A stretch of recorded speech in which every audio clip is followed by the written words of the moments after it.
My worst fear is a rabid dog. Or it was, until a few days ago. Working at a dog shelter, I've seen it all. White little ankle biters, foaming at the mouth puppies, aggressive hounds due to being abused. There was absolutely nothing that could faze me, or so I thought. The day that one scrawny Newfoundland dog showed up began the beginning of the troubles. The second I laid eyes on the dog, an uneasy feeling immediately crept up my spine. I couldn't put my finger on it, but the dog just looked unreal. It was as if it were a creature trying its best to impersonate a dog. The owner explained that the dog wasn't aggressive, untrainable, or anything like that. Instead, they said the dog just acted eerily. Apparently, she'd wake up in the middle of the night, only to see the dog sitting in the corner with a creepy smile spread across its face. She'd swear she'd hear it snicker under its breath once in a while, and it just downright gave her a bad feeling altogether.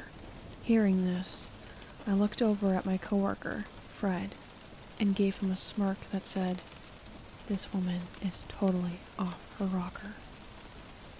Regardless, we took the dog in. While putting him in his kennel, the same bad feeling came back. There was one thing that woman was right about. The dog was good at giving someone the heebie-jeebies. A month had passed, and the dog had been adopted and returned a total of 10 times. It was a Monday morning when I looked up from my desk and once again saw the same horrid dog walking through the doors of the shelter. I looked over at my coworker, Fred, and rolled my eyes. Seriously? I thought. Is this dog that eerie? Returning, I'm guessing? I asked the family who brought him in. Yeah, there's something horribly wrong with this dog. It runs weird, it sleeps weird, it's just simply abnormal. I raised an eyebrow in amusement. We'll take him back in, ma'am. Her 2 children stood behind her, clinging to her in fear. I was staying after hours that night. There was a bad storm outside, and the roads were too dangerous to leave work. I decided to check in on the dogs and make sure they were okay. Storms usually cause a lot of the dogs to feel uneasy, and this one was definitely not a quiet one. I entered the kennel room and flicked on the light. I walked past all the cages, looking in, making sure the dogs were settled and content. I even checked in on the freak dog. Not surprisingly, he wasn't asleep. Instead, he was staring straight ahead into my eyes. It was something about his eyes that looked unnatural. Eventually, I got to the last dog and began making my way back to the door. I decided I'd take a nap at my desk until the storm passed. I was only a few steps away from the door when I heard a faint male voice. You should let me go. I laughed. Frank, it's really not safe to go out in these conditions. I reached for the door handle. It was locked. Frank? Hey, I think the door locked behind me. Can you open it? No answer. You should let me go. The voice said again. It was then I realized it wasn't Frank talking. The voice wasn't even coming from the other side of the door, but instead, right behind me. I turned around and saw that one of the kennel doors had been opened. More specifically, the freak dog's door. What the hell? I muttered. The dark Newfoundland crept out of his cage and into the center of the room. What are you? The dog stood up on his hind legs and gave me a large, grinning smile. It was then that I noticed that his teeth were not those of a dog's, but of a human. Bow wow. The thing sarcastically imitated a dog. It licked its lips while taking steps towards me. I said, "What are you?" Looking at the thing more closely, it was now clear to me why the dog had looked unnatural all along. It wasn't a dog, but a human who had sewn himself inside of a dog's skin.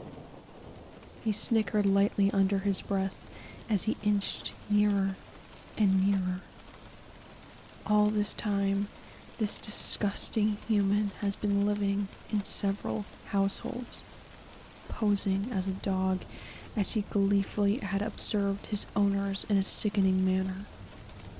The dog's skin was sewn so tight against his skin that he looked unusual, but not enough to tell it was actually just a person inside of a dog's corpse. I felt sick to my stomach. Frantically, I pounded on the door while pulling on the handle. Frank, please let me out." I could hear the dog human closing in on me. I haven't had a friend for so long. Especially not one like you. His putrid, hot breath brushed up against my neck. His claw hands wrapped around my neck while all I could do was hold myself against the door. I don't know why I didn't fight. I just couldn't bring myself to touch the nasty creature. When I thought all was lost, I heard someone speak from the other side of the door. "Eliza?" Finally, Frank was there. "Eliza, are you in there?" I opened my mouth to call for help, but was quickly silenced as the dog man shoved his hand into my mouth. I tried to scream, but with his other hand squeezing my neck, I was unable to. I could hear Frank walking around looking for me, and eventually the sound of the front door opening and closing made me realize he was gone. I was all alone in the kennel room with a psychopath with nowhere to go. The next time you're at a dog shelter, take a closer look at the dog you're contemplating adopting. They might not all be what they seem. End of story 1. There's cat people, there's dog people, and then there's people who have, let's just say, a more extreme feeling on the matter. I know those people very well, as I dated one. My girlfriend. Ex-girlfriend, actually. I always knew she hated my cat. Ever since the first day she came over to my place and scowled at him. I never possibly understood how deeply rooted her hate really was. Trust me, it's nothing you'd ever see coming.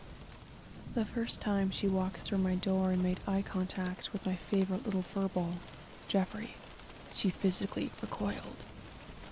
She briefly had mentioned she wasn't a cat person, but never did I think she'd be that bothered. Jeffrey, who was usually the friendliest little orange feline friend you could ever meet, hissed in response to my girlfriend's snarled face. I decided to keep him in my closet for the day, just because I was really tired and wasn't interested in trying to get the two to get along.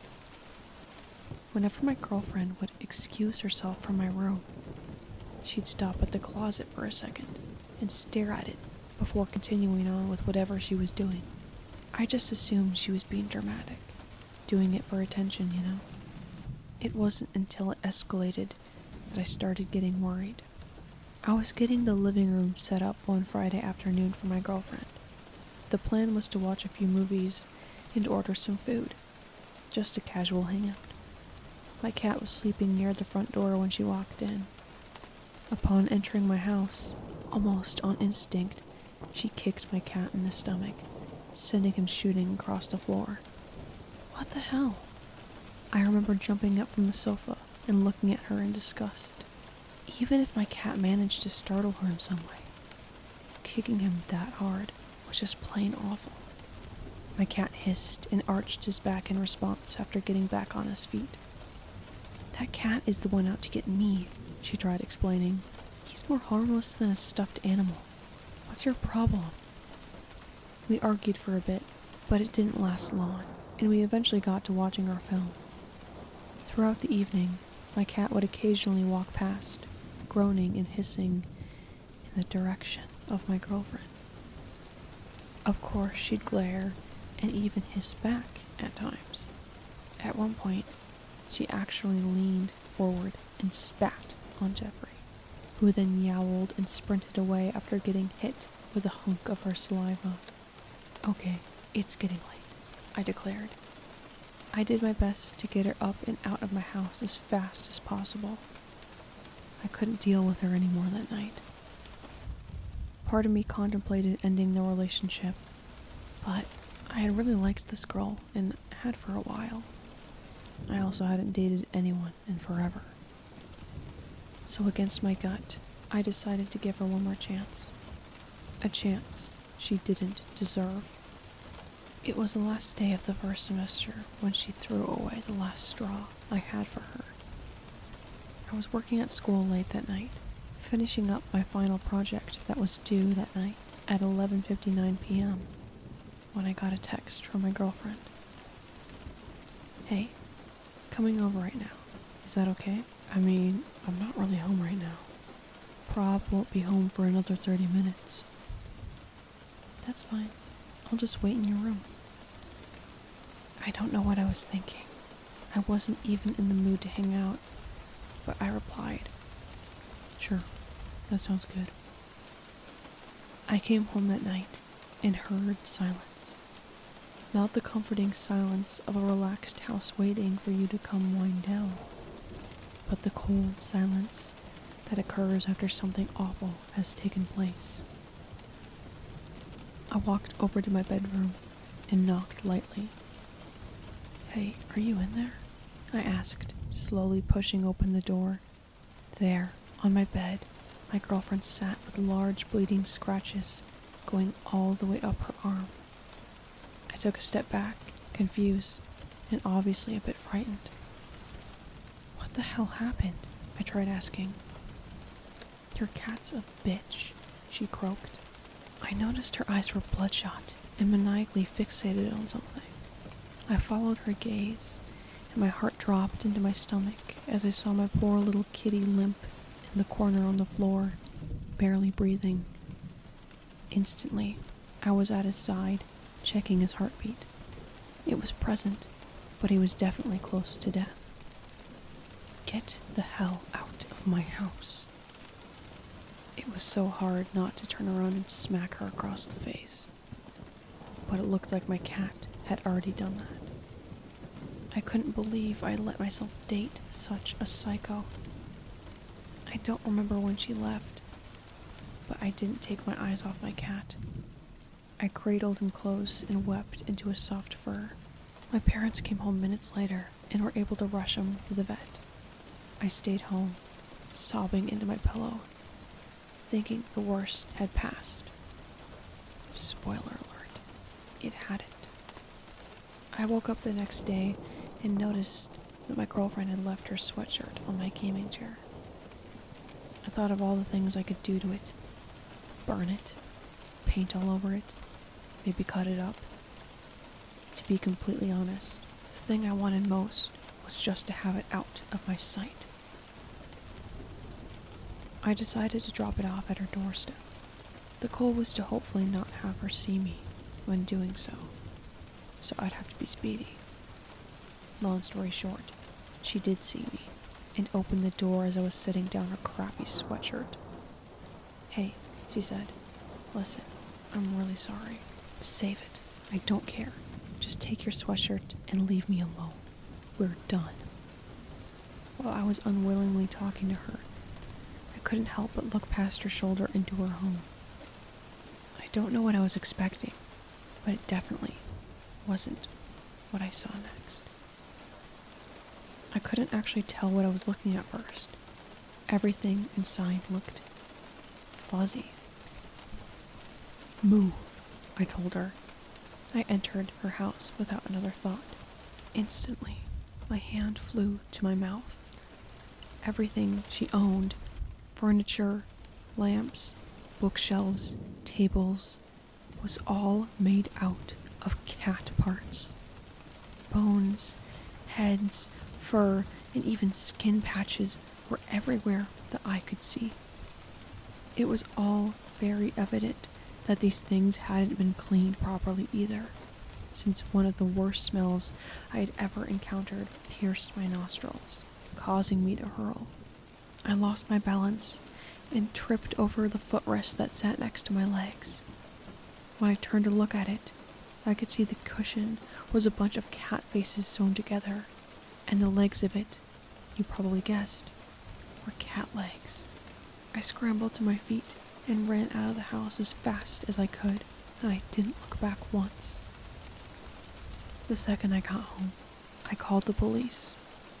It got back to me when they had actually investigated the house. The cat furniture was definitely there, but she was nowhere to be found. To this day, she's still being looked for. I hold my cat close every night when I go to sleep now, as I still fear there will be a day when she returns to finish the job of killing my cat. I'll say it once and I'll say it again. You really never know what's going on in some people's minds until it's too late. End of story 2. The new year is the start of a new chapter for many people. I guess you could say it was definitely a new chapter for our family in 2024. See, our guinea pigs had just passed about a week before the holiday, and it set a really sad tone for the next few days, especially for me and my sister, who loved those little guys. To our surprise, however, as the clock hit 12 on New Year's Day, my mom entered the room with a box. "Happy New Year, kids," she exclaimed, handing the box to my sister and me. Inside the box, rats. Rats are a controversial pet, as they're known for spreading disease, being pests, and not being the cutest of animals. However, to my sister and me, they were the best gift that day. Just little creatures that could do no wrong. We were really surprised to have gotten such a gift. After all, our mom had just lost her job at the hardware store, and times weren't exactly breezy. My mom had spent a lot of time in her room, dealing with the depression of not having a career. We did our best to comfort her, but I'll say that having these new pets kind of distracted us. There were 2 of them. Rats, that is.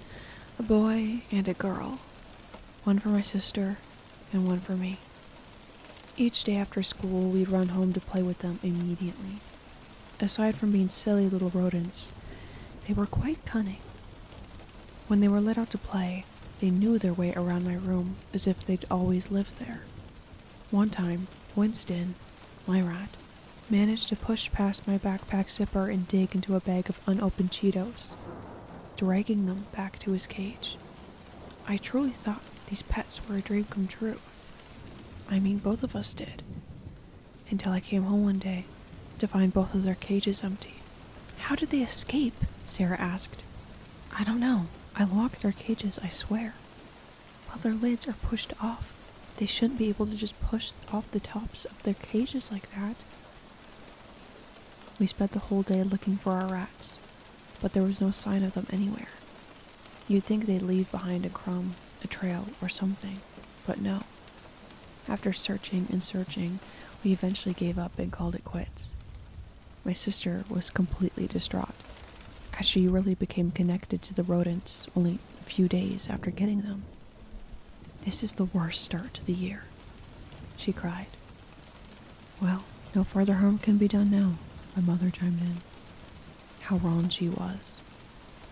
I was playing video games one afternoon while my sister was getting ready to take a shower. Even with my headset on, I was able to hear when she let out a shrill shriek.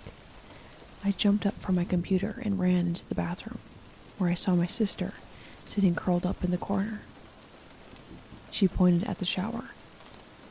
"There's more. There's more." I looked at her confused. "What are you talking about?" I pulled back the shower curtain. Sitting along the inside of the tub were rats. Probably tens of them, scurrying around and coming up through the shower drain. Holy crap! I jumped back, almost falling into the sink. They must have reproduced or something. There's just so many of them. Well, do something, Sarah cried. I couldn't take my eyes off of them. Wiggling around, squirming and squeaking. They were big, but not big enough that they couldn't fit through the drain. Still, they were absolutely grotesque. Do something, she cried again. I looked around the bathroom frantically, searching for something I could use to trap the things with. But there was nothing, until I locked my gaze onto the toilet plunger sitting next to my sister. Without thinking much, I grabbed it, raising it above my head, and began bashing the rats as hard as I could. It didn't do much damage, other than aggravate them. As quickly as they could, they began descending back into the drain, one by one, squeezing their fat little behinds through the shower hole. No, no, no! I threw the plunger down onto the ground. They're gonna keep reproducing, aren't they? Darn, Sarah grumbled. It's January. It's too early for this junk. The following day, my family and I scheduled an appointment for pest control. It wasn't an easy decision because we really didn't have the money at the time. But after a bit of convincing my mom, she called them up. Unfortunately, they wouldn't arrive until next weekend. Until then, we set up mousetraps, hid our food high up in our cabinets, and poured several different chemicals down our drains in hopes it would kill them off. At night, I could hear skittering and squeaking coming from every wall in the house. I'd wake up once in a while to one crawling up my pant leg. I'd be so itchy every morning, I just couldn't get the feeling to go away.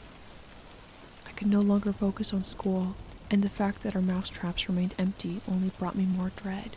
I prayed that pest control would come sooner, but each day seemed to just get longer and longer.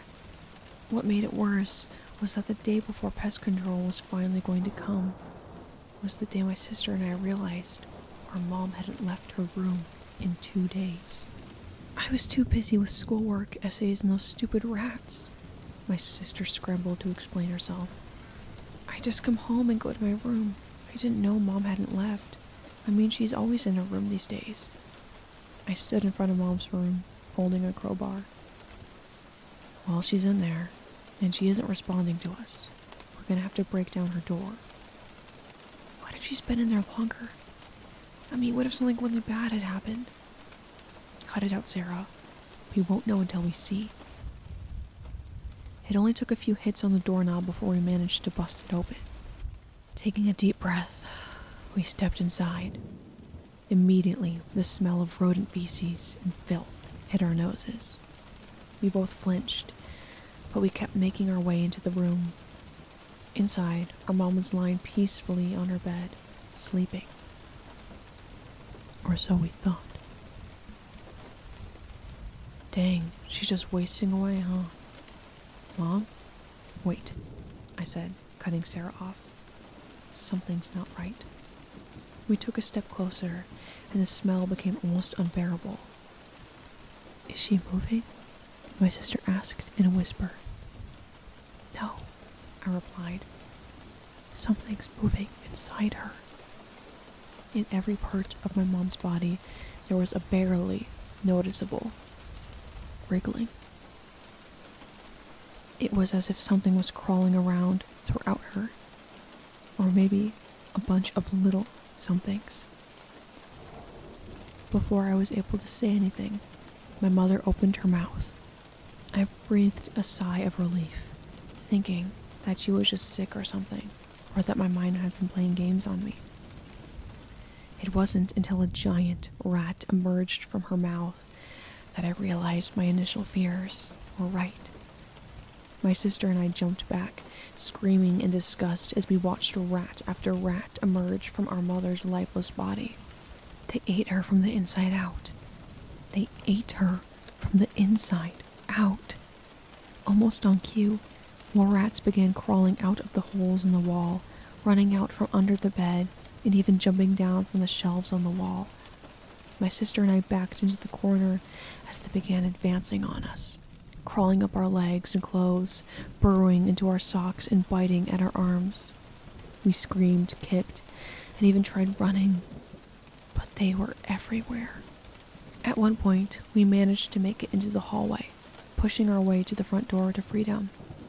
It was our only escape. But with the injuries we got from the rats, we both collapsed to the floor, holding ourselves, writhing in pain. The pest control people will come tomorrow. Our only hope now is that they find us before the rest of the rats advance on us again. I think it's safe to say we're definitely having a worse New Year than you. End of story 3. Thank you all for listening to Volume 2 of these scary stories to fall asleep to. If you liked it, comment, hit the like button, and consider subscribing so you don't miss when I upload new videos. As always, enjoy your days, Memento Mori, and sweet dreams. Good night.